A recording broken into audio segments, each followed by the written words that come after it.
하나님께서 사도 요한을 통해서 보여주시는 인류의 종말은 큰 성 바벨론의 멸망을 통해서 옵니다. 큰 성 바벨론, 큰 엄녀라고도 말하는데 큰 성 바벨론은 가증하고 악한 인물로 성도들의 피에 취하여 있습니다. 많은 신학자들은 이 바벨론을 요한 당시 로마나 하나님을 대적하는 세상을 상징하는 것으로 봅니다.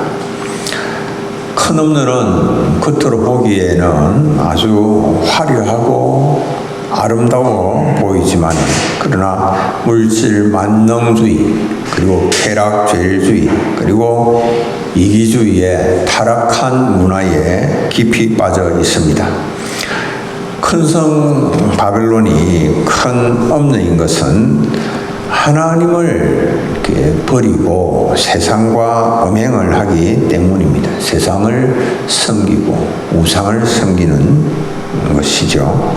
큰 엄녀는 한편으로는 자신이 성도들의 피와 그리고 예수 증인의 피에 취하여 있으면서 또 다른 한편으로는 사람들을 그녀의 음행에 취하게 만듭니다.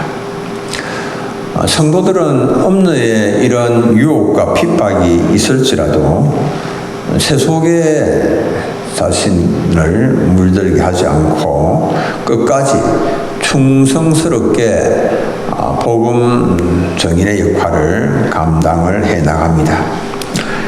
큰 엄녀는 엄청난 영향력을 가지고 성도들로 하여금 주님께로부터 받은 사명을 감당하지 못하도록 성도들을 회유하고 또 핍박합니다.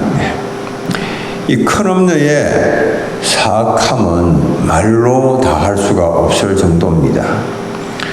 이 큰 엄녀가 얼마나 엄청난 그런 능력을 가지고 있는지 사도 요한이 그 모습을 보면서 깜짝 놀랄 정도로 대단합니다. 큰 엄녀는 이 17장에서 말씀을 하고 있는데 7머리 10뿔 달린 짐승을 타고 있습니다. 우리가 이 7머리 10뿔 달린 짐승 이거는 바다 짐승인데요. 앞부분 13장에서도 봤는데 이 세상 사람들이 이 바다 짐승에 놀라면서 경배합니다. 그 이유는 바다 짐승이 죽었다가 살아나는 것을 사람들에게 보여주는 겁니다. 그래서 사람들이 그 모습을 보면서 다 놀라면서 바다 짐승 이것은 또 적그리스도이기도 한데 이것을 경배를 합니다.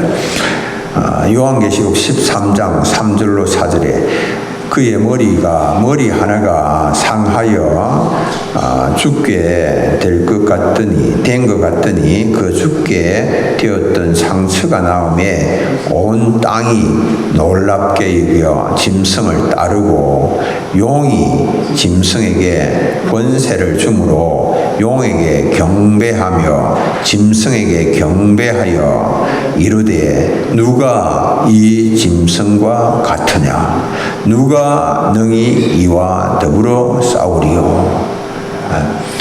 이 적그리스도인데 이게 되게 엄청나거든요. 그러니까 도대체 누가 이 엄청난 능력을 가진 적그리스도와 싸울 수가 있고 그와 견줄 수가 있겠느냐 비교할 수가 있겠느냐 이렇게 말하는 거죠.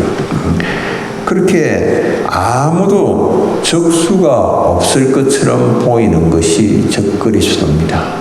정말 너무 엄청나고 너무 대단해서 그 앞에서 꼼짝도 할 수가 없을 것 같은데 그러나 그 적그리스도의 결국은 멸망으로 들어가는 것이다 라고 하는 것을 성경이 분명히 이제 보여주는 겁니다.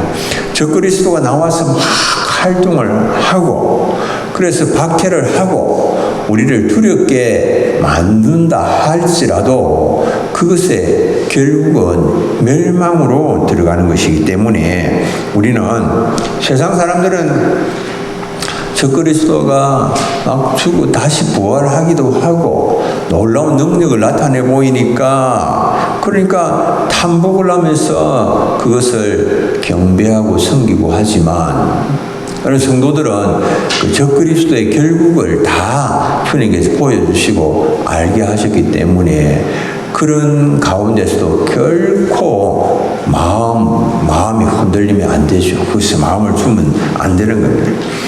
세상이 다 음녀의 음행에 취하여서 용에게 경배하고, 용은 이제 사탄을 말하는 거거든요. 그 경배하고 바다 짐승에게 경배하고 그렇게 한다 하더라도 하나님의 백성들은 흔들림이 없어야 됩니다. 하나님의 백성들은 주님을 사랑하고 깊이 신뢰하는 것에서 조금도 요동함이 없어야 되는 거죠.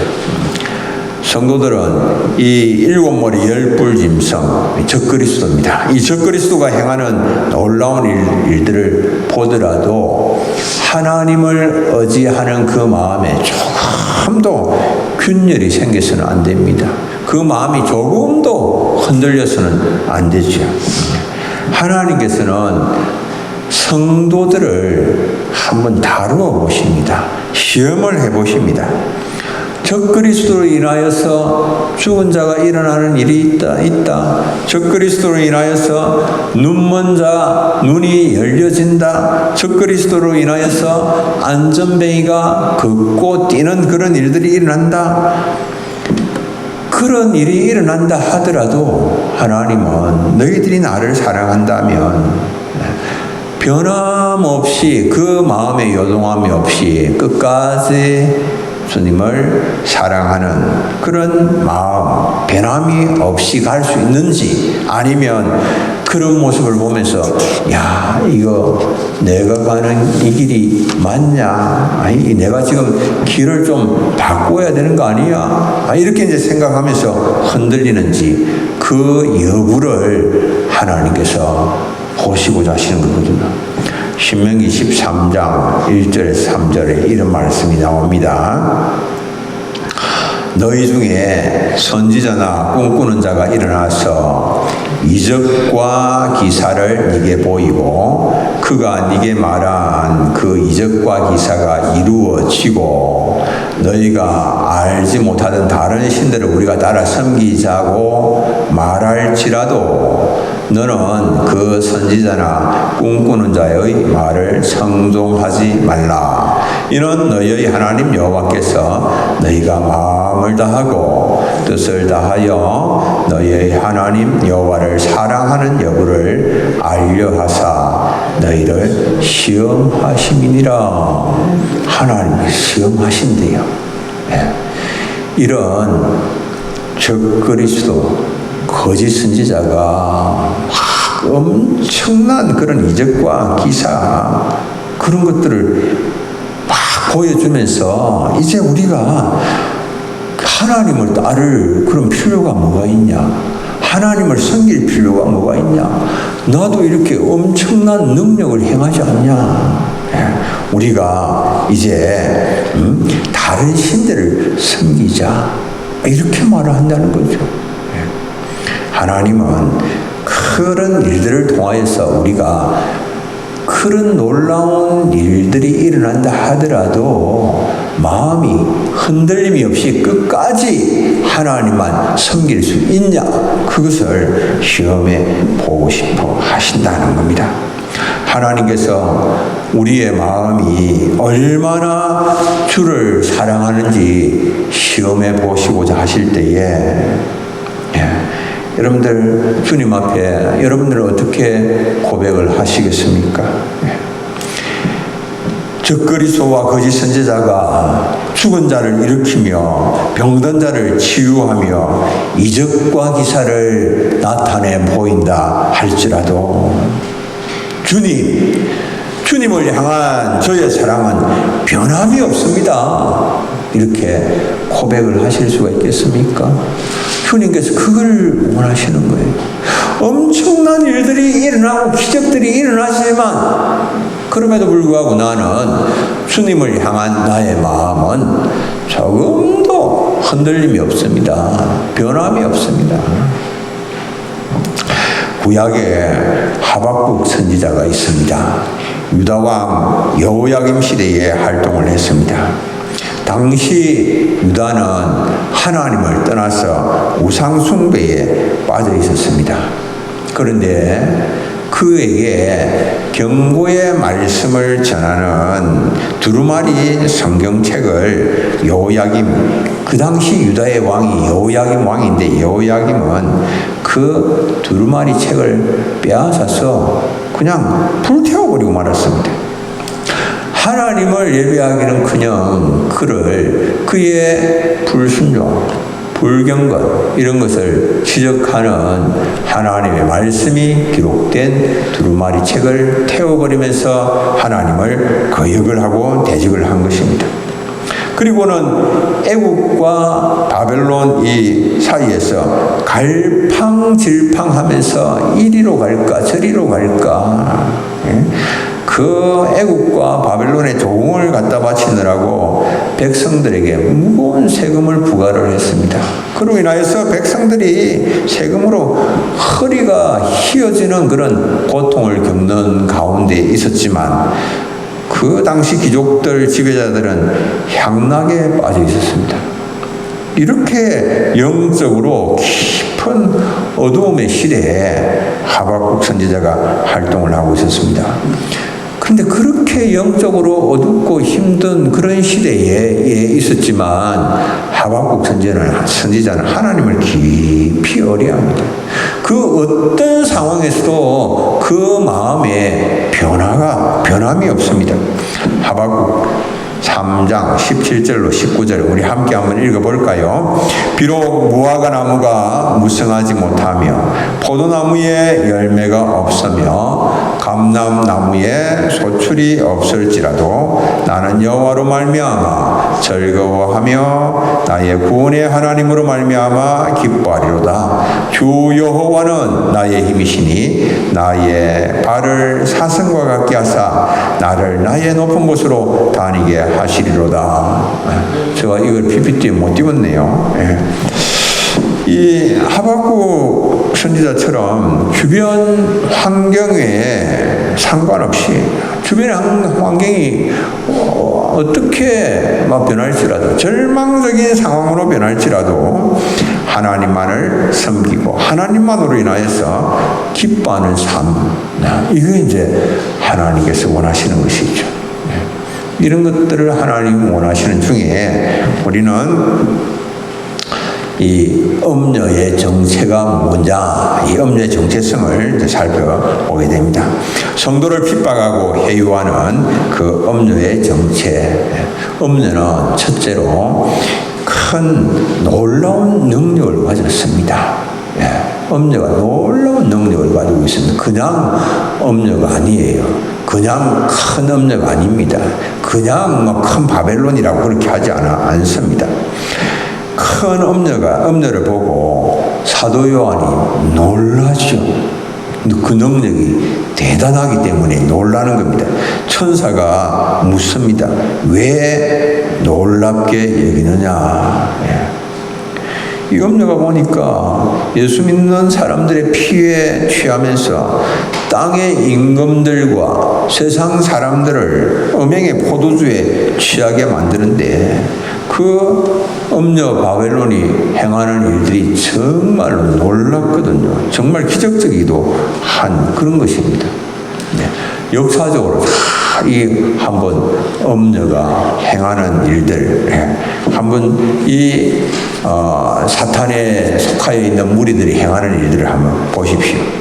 하나님께서 만드신 에덴 동산, 여러분들 에덴 동산에 부족한 것이 무엇이 있겠습니까? 아무것도 부족한 것이 없죠. 가장 완벽한 상태죠. 사람 살기에. 하나님과 교제하면서 살기에 가장 완벽하고 완전한 상태에 있는 에덴 동산이었습니다.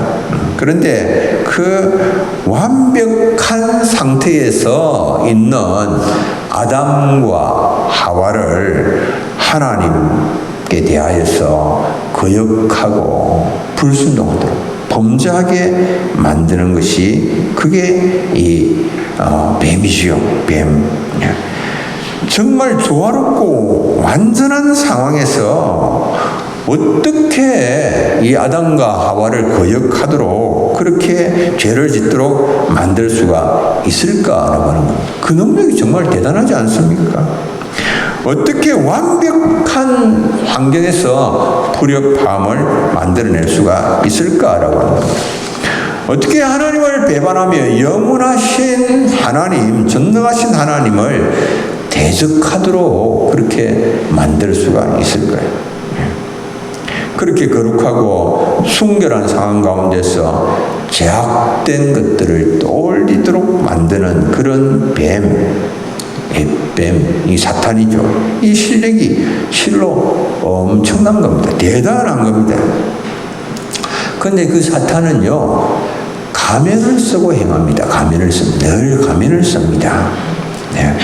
사탄이 내가 사탄입니다. 여러분들 잘 보세요. 나는 이런 존재입니다. 라고 그렇게 자기를 딱 정체를 드러내지를 않아요. 가면을 쓰고 자기를 숨기는 겁니다.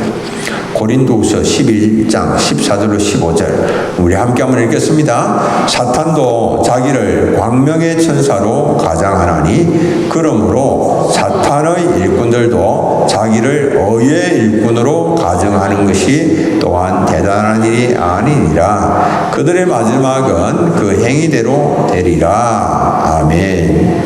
여러분들 말씀을 보니까 어떻게 말씀하고 있습니까? 사탄은 자신을 광명의 천사로 가장합니다.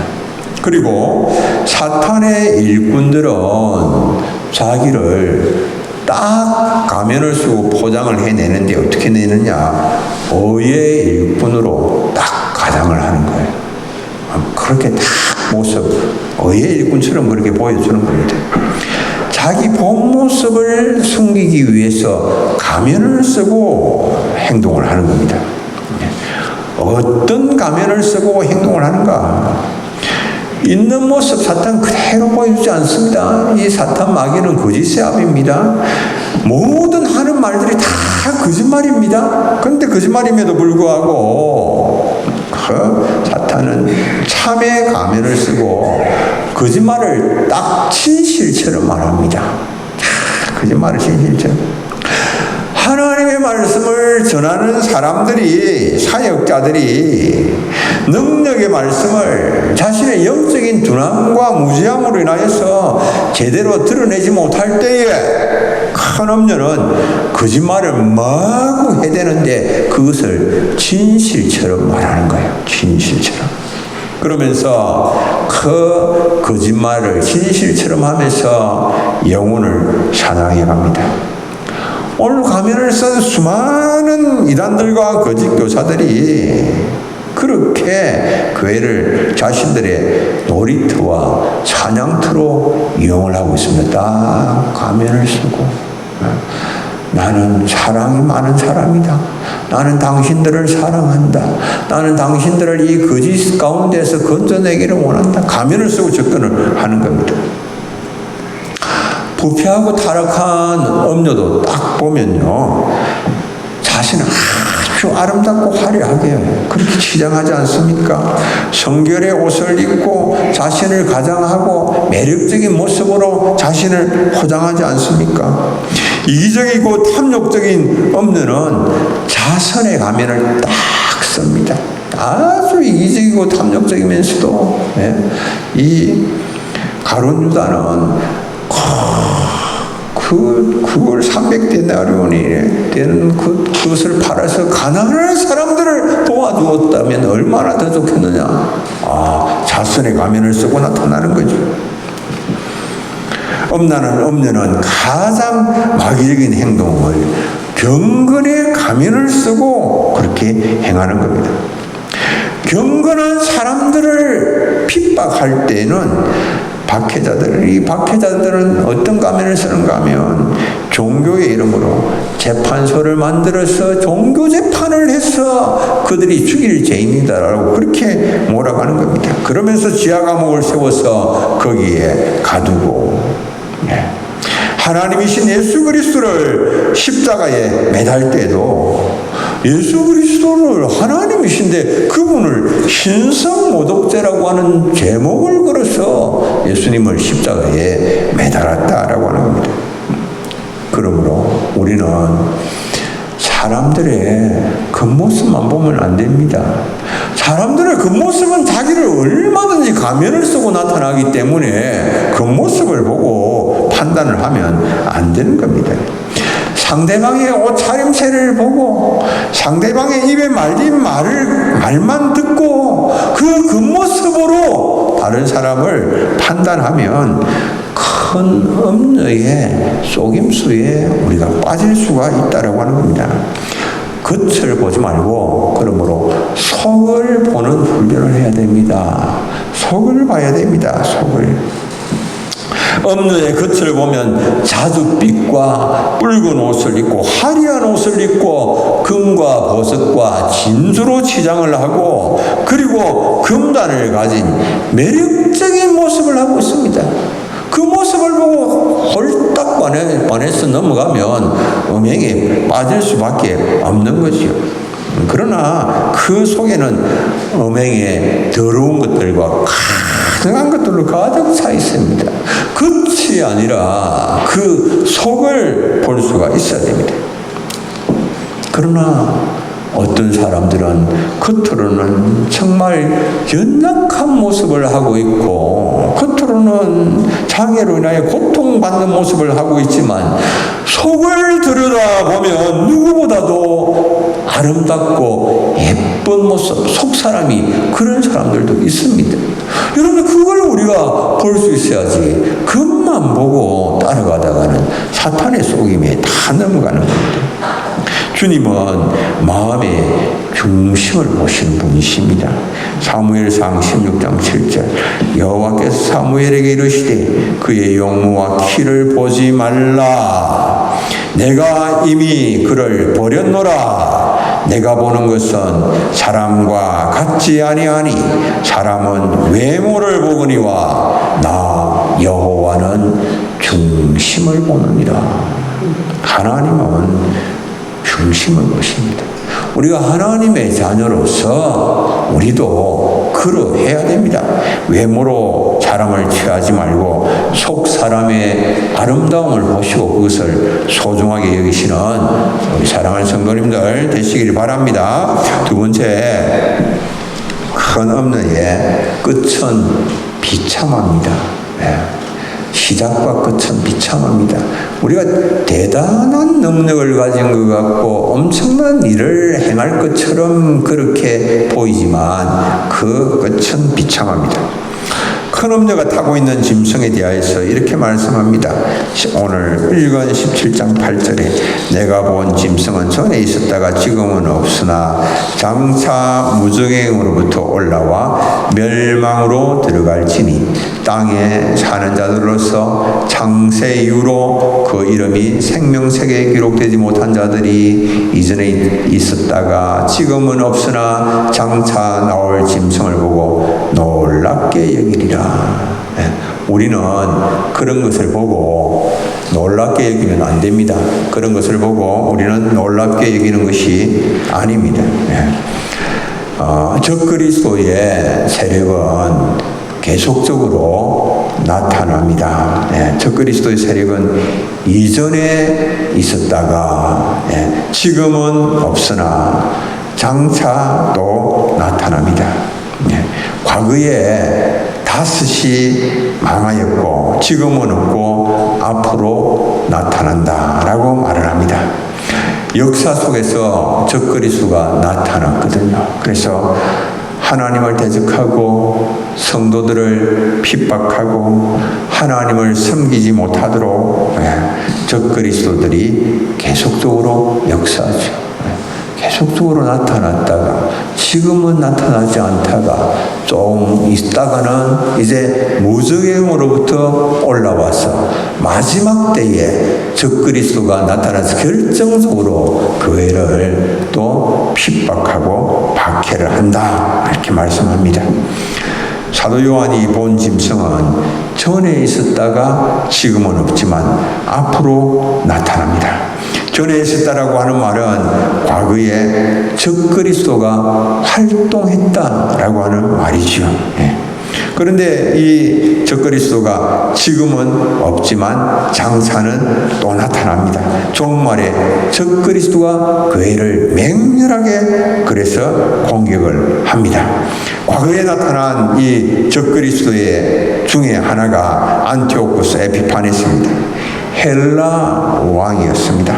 그는 애굽을 치고 올라오다가 애굽에서 당한 고통스러운 일로 화가 나서 팔레스타인에게 보복을 하는데 동쪽에서 뺨 맞고 서쪽에서 화풀이하는 그런 셈이었는데요. 얼마나 맹렬하고 처절하게 예루살렘을 공격을 하였던지 성전에까지 와서 그곳에다가 제우스 신당을 세우고 대지 제물로서 제사를 하고 자기가 왕이라고 선언을 하고 만왕의 왕을 대적하고 수많은 사람들을 살해를 합니다. 적그리스도였습니다. 앞으로 이 마지막 때도 이런 세력, 이런 적그리스도가 유사한 세력이 등장을 하여서 어린 양을 향하여서 전쟁을 벌입니다. 그런데 그 전쟁의 승리는 어린 양에게로 돌아갑니다. 이 적그리스도의 시작과 끝은 비참합니다. 그것은 무저갱에서부터 올라온다라고 그렇게 말씀하고 있습니다. 무저갱에서 올라와서 끝없는 탐욕과 더러운 욕심과 욕망, 그리고 타락한 성적 욕망을 가진 이 적그리스도가 사람들을 자신처럼 그렇게 만듭니다. 짐승같이 만듭니다. 적그리스도를 따라가는 사람들, 적그리스도를 보고 감탄을 하고 그리고 그것에 경배를 하던 사람들도 마침내 부패하고 타락하여서 적그리스도와 함께 멸망으로 향하여 들어가게 되는 겁니다. 적그리스도는 자신이 들어가는 멸망으로 사람들을 몰아가고 있습니다. 우리 속에 있는 뿌리 깊은 죄성이 쉽게 엄녀의 유혹에 넘어가게 만듭니다. 쉽게 엄녀의 길에 빠지도록 만듭니다. 하나님의 말씀을 꼭 붙잡아야 됩니다. 하나님의 말씀을 붙잡고 그리고 의의 길을 가야 됩니다. 이 의의 길을 하나님의 말씀을 붙잡지 아니하면 우리가 엄녀의 길에 빠질 수 있습니다. 의인의 길은 돋는 햇살 같다라고 말합니다. 잠언 4장 18절. 의인의 길은 돋는 햇살 같아서 크게 빛나 한낮의 광명에 이르거니와. 한낮의 광명은 지혜와 순결과 축복의 상징입니다. 진리의 길을 가는 선한 사람의 행진은 태양의 행진과 같습니다. 그러나 적그리스도와 함께 걷는 사람들은 멸망의 길로 다 들어가게 되는 것입니다. 이 진리의 길을 가는 사람은 태양이 떠오르는 것 같다, 태양과 같아서 그 무엇도 가릴 수가 없습니다.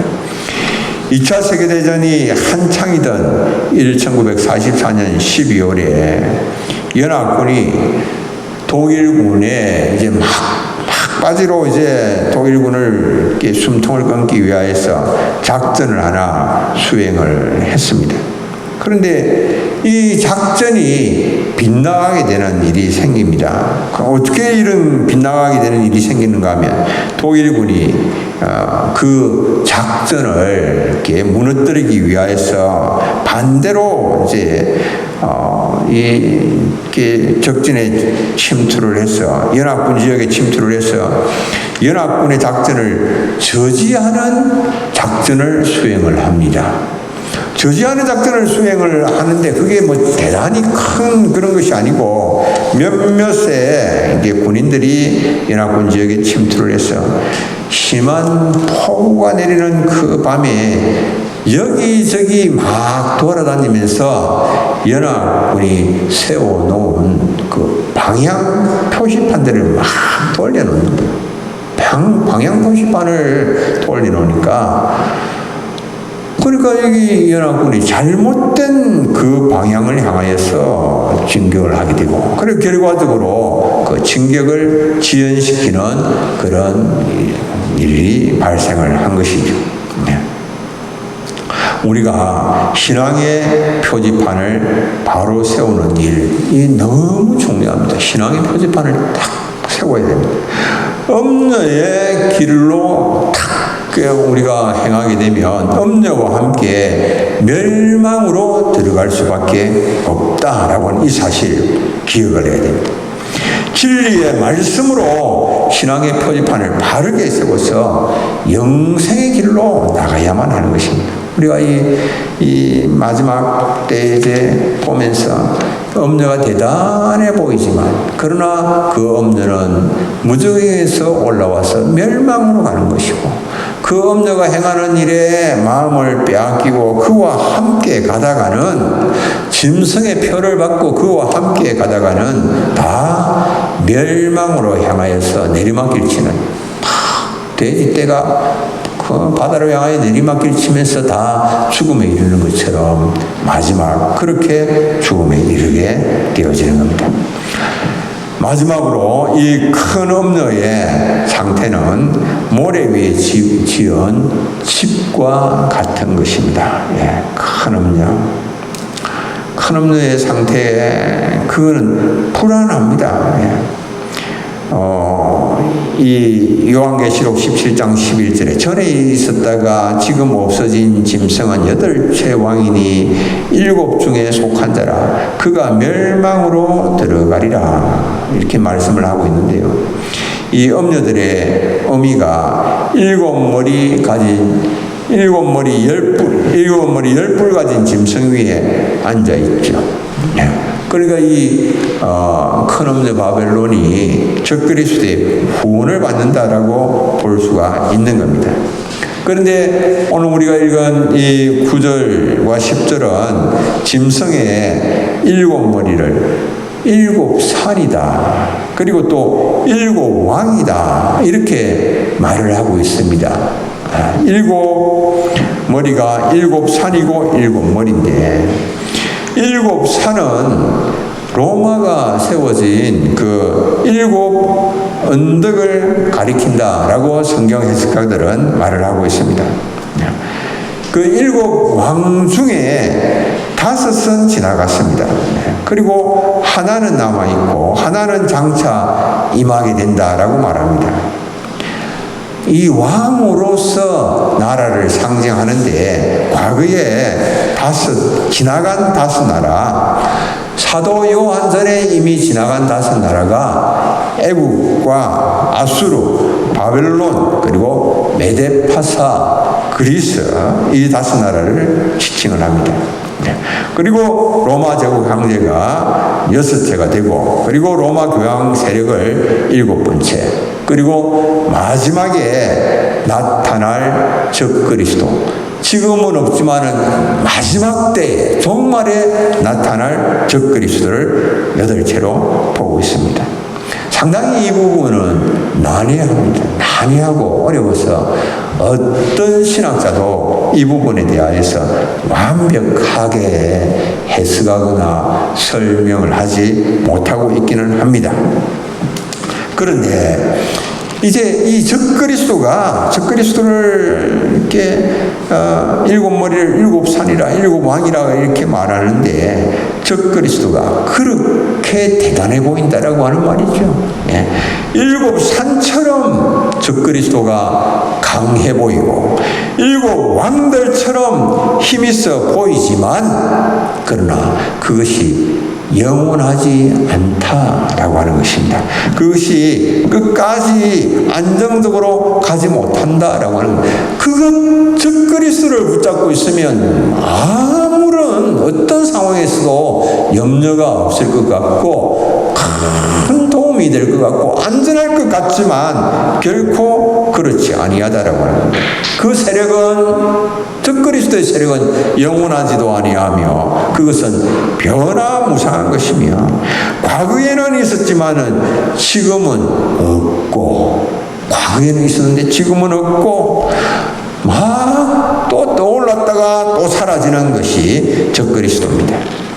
여러분들 말씀 위에 짓지 아니한 세상에 있는 모든 집은 다 반석 위에 지은 집이 아니지요. 오직 말씀 위에 세워진 것만 안전하고 말씀 위에 세워진 것만 영원한 그런 것입니다. 여러분들 적그리스도에게 마음이 미혹되어서 그가 행하는 엄청난 정말 능력 있는 그런 모습을 보면서 이적들 기사들을 보면서 마음을 빼앗기고 그것을 숭배하면서 그것을 따른다 할지라도 이 마지막에 바벨론 엄노와 더불어서 멸망을 하게 되는 것이지 그것이 영생으로 우리의 삶을 인도를 해주지는 못한다라고 하는 것입니다.